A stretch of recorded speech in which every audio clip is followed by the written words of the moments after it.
Welcome everybody to Putazos y Pendejadas. This is David live from New York with Mark Salinas. He's in Las Vegas, Nevada. He was there last night at the fights. We are talking about Undisputed versus Undisputed, Canelo versus Charlo. Mark, how are you doing, my friend? I'm doing good, Dave. I apologize for the location, but we are on location, and the wife is here as well. So we're working on the vacation, but trying to make it as pleasant for my wife as possible, so the fans get the repercussions. But hey man, but we'll make do here. Absolutely, brother. Absolutely. And shout out to Mrs. Salinas over there holding it down at the slots. Yo, Mark, talking about Canelo versus Charlo, man, I thought Canelo looked great. He looked really good. Honestly, he was light on his feet. He was energetic throughout the fight. His stamina issue did not come up anywhere at all. The only thing I think he could have done better was use the jab more. When he used it, he was landing it. He was snapping Charlo's head back. Canelo definitely still looks like he has it. He looks better than he has in a long time. But you know what, man? I'm hearing people on social media complaining about the fight and blaming Canelo. If there's anyone to blame for the fight or the way that it turned out last night, it should be Charlo. And I must say, as a boxing fan that liked to watch Charlo fight, I was very disappointed. I can't believe he went out the way he did. I'm not saying he should have risked getting knocked out, but if he fought terribly, and he talked a big game before the fight, and during the fight, he looked like he did not want to win. Mark, you were there. What did you see, and where do you think Canelo goes from here? David, I was there. We were upstairs in the cheap seats. The people out there and us were having a grand old time. The feeling was Canelo's back. There was the wave going on. There was people throwing gritos. There was grito contests up there. We got the feeling that Canelo was pitching a shutout, and more of the feeling was Charlo can't do anything, as opposed to Charlo isn't doing anything. It was a festive crowd. People were happy with the fight. I guess people at home, boxing analysts, maybe people in other sections closer felt different, but live, it was a totally different experience. They took it as their national hero pitched a shutout on a great fighter, and a great fighter couldn't do anything about it. A lot of the criticism is directed at Canelo too, and not just I'm directing my criticism at Charlo, but people I think just really need to get out of their feelings. And I just think some people don't want to accept that the biggest fighter in the sport is this Mexican guy with red hair. But that's what it seems like to me. I used to be a critic of Canelo myself. Even as a Mexican American, I wasn't a big fan of him. But you can't deny what this man has accomplished in the last few years. Right now, he's among the best fighters in the sport. He's right up there with Inoue and Bud. And you don't have to wait once a year to watch him because he's active. He fights more than once a year. He's an active champion, and he's carrying the sport on his back, and he's doing it all by himself. There was another fight, a fight I want to call the fight of the night. Garcia versus Resendiz should have been the co-main event. To be honest with you, those two put it all on the line. The putazos were flying early and often. Elijah really impressed me. I think he's going to be a problem at 154 pounds. I saw his fight versus Vidal, but he wasn't really on my radar even after that win. When I looked into this card, I knew Resendiz and Garcia were going to be a great fight. I even favored Resendiz because I saw his fight versus Hurd. But as I took a deeper look at Garcia, I saw that he had a lot more skills than I realized. I mean, he has a quick and heavy left hand, and he knows how to use the right hand and how to clean up. So anyway, I changed my mind in the fight, and I went with Garcia to beat Resendiz. I know I sent you a text to go in on Resendiz. First of all, I apologize for that. I jumped the gun on that one, but I did send you another text after saying, hey, this Elijah kid is for real. Mark, does it look like Garcia put the junior middleweight division on notice? And how was the crowd to start off the event? This was the first fight on the card. And you know how Vegas crowds are. They're notorious for not being in the building. Now, the whole arena was packed. Honestly, it seemed at capacity, but the people weren't in their seats. The people were outside. They were inside, not in their seats, around the arena, having fun. It was a festive atmosphere. So it was jam packed. Now, inside the arena where you actually get your seats, it was only about 30% full, but those people got a hell of a fight. There was no DJ, so you could hear the punches.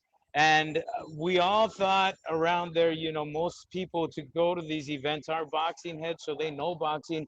Most people around the arena thought it was going to be a competitive one, and he made it look really, really easy. So, yes, the boxing division and boxing world is on notice. Garcia's here. I look forward to seeing how he continues on in his career and what's going to lie next for him. This card was a pretty good card.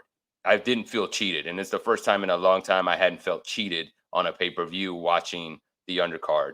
And we had a good one with Ugas versus Barrios. This was a much better fight than I expected it to be. I wasn't a big believer in Barrios. I thought his resume was unproven. But Mark, I got to give you credit, my friend. You called this one. I was certain that Ugas was too good for Barrios, but you told me Ugas had been struggling with some health issues for the last few years. You add to the fact that he's 37. You thought Barrios was going to be too fresh for him, and he absolutely was. What was the buzz for this fight, and do you think Barrios can make noise at welterweight?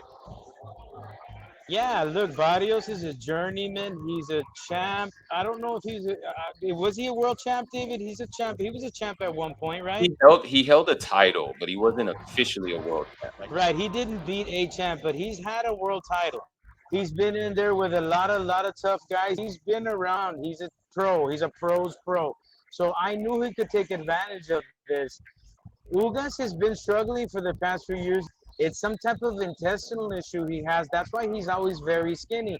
This is because of that issue that he has. If you put that together with the alopecia that he has, and then he also has some arthritis in his hands are a big problem. So he has all these issues, and this is why he's an inactive champion. Remember, he was a champion when he beat Pacquiao. He didn't really fight too much because of all these issues. It's Barrios is a pro's pro. He's been in there with the best, and he's younger. He's going to be able to take advantage of this, and he did. Can we give Ugas some props, though? There are fighters that like to act like they're lions, but Ugas was always trying to win this fight. And even from the beginning, his legs looked like they were gone. He was dropped by a jab in the second round. I couldn't believe it. I thought it was a slip, but on the replay, you could see his legs buckled. Then Barrios attacked him, started putting combinations together. Not really early on. He was kind of 1-2 in him. He started to hurt that eye, and it became obvious that Ugas, the fight was running away from Ugas, but he never stopped trying. He kept fighting. He kept fighting hard. He did not look good to me. I'm afraid that he might have reached the end of the road at the top level of the sport, but say what you will about how he looked. The man kept trying to win. That's a competitor. That's a guy that shows up to try to win a fight. Let's go ahead and add to that. Ugas has been struggling with a lot of health issues. He has to overcome that and train for his opponent and learn his opponent and fight the night of the fight. Yeah, That's something we didn't see in the main event, man. Yeah, and he's battling these health issues. So Ugas is a true lion. I don't even know. Do you want to talk about Lubin versus Ramos? People traveled from Mexico City. People traveled from Ciudad Victoria. People traveled from Sonora, from Guadalajara, of course. Mexico has pretty much adopted this guy. He's one of ours. He's a Mexican American. But everybody in Mexico, every YouTube channel, every major outlet of boxing in Mexico has been talking about Mono Ramos, building this guy up. I personally said I never really seen him live. Started seeing his highlights. I believed in it. I came out him and we got an absolute dud. People were extremely disappointed with him and Lubin's performance. Yeah, it was really bad. That one the arena was upset about.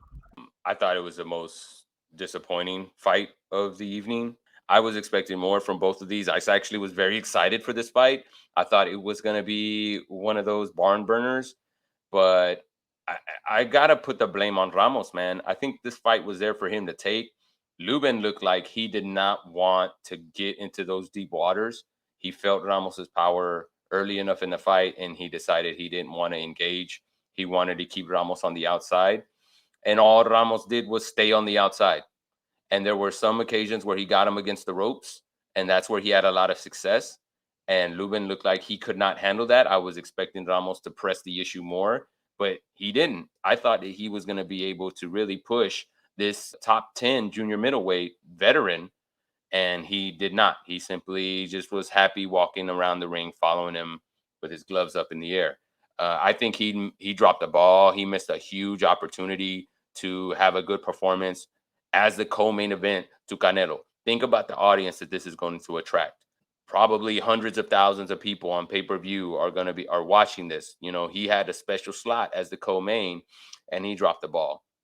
I didn't write my own scores down, but I knew that Steve Farhood had scored the fight. I think it was after 6 rounds. So around round 7, they were showing the card. He had Ramos up 5-1. I did not see it that way. I thought the fight was a lot closer because there were so many rounds where neither fighter was doing anything. So it was just that kind of fight where I could see, hey, this is closer than people think.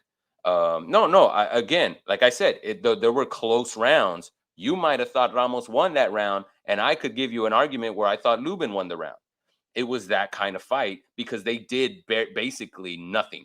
Lubin was happy jabbing. Ramos was happy walking him down. I mean, who do you give the fight to? Right? I don't know. I don't know. It depends on what you're looking at.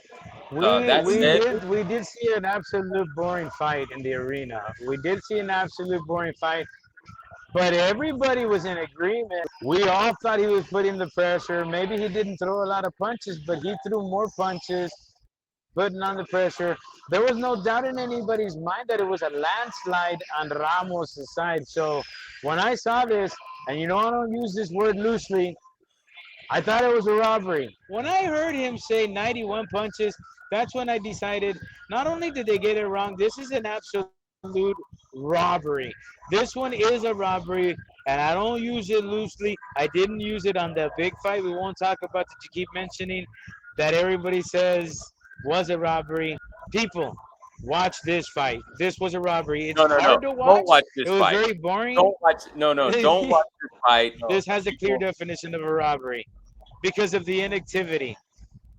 That was on And both it's sides. so That was clearly, on both sides. on a Let me close say fight, something. you can't tell if it's a robbery or not.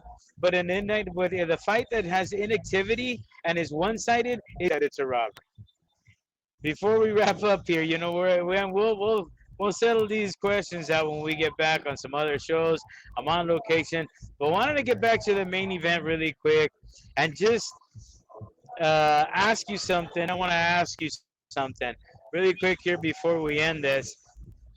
Early in the fight on the main event, Canelo landed a hard shot to this man's arm, and the whole arena went crazy. It was apparent to us that after that shot in the arena, that Charlo didn't want none anymore.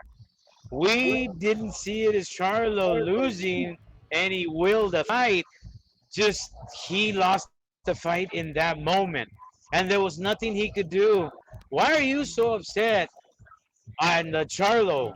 Give us a little bit more insight on why you're so mad I could tell on you Charlo's performance. 100%. I'll let you know. And here's what this man was talking like he had the tools to beat Canelo. Let me show y'all what it is. Why y'all don't make Canelo versus Charlo? Fuck y'all talking about, nigga. That bitch can't beat me with that shit. His last performance, that bitch can't beat me. He got hit on the arm really, really hard. I think it was the second round. I think that's what we agreed. I saw that punch, and I told my girlfriend, I told her, he just hit Charlo really hard on the arm. And I saw the look and the behavior change. At first, they were both really tentative, but Canelo likes to do that. He likes to hit you on your arms. It's kind of the Rocky Marciano thing where Charlo felt the power, and he decided from that moment he did not want to engage. So he basically quit. He quit trying to win the fight, and he resorted to trying to survive the fight. I listened to him and I said, okay, this guy seems like he's going to try to win the fight. I believe that he genuinely was going to do that. I didn't pay $85 to see you run around the ring and just say, "Oh, I went 12 rounds with Canelo. He couldn't knock me out." I'm never gonna buy a Charlo pay-per-view, even if he fights Bud Crawford. What if he's gonna do the same thing with Bud Crawford? Yeah, man, I'll save my money next time. David De Leon, everybody. El Diamante David De Leon, man. There we go. That's what you guys get.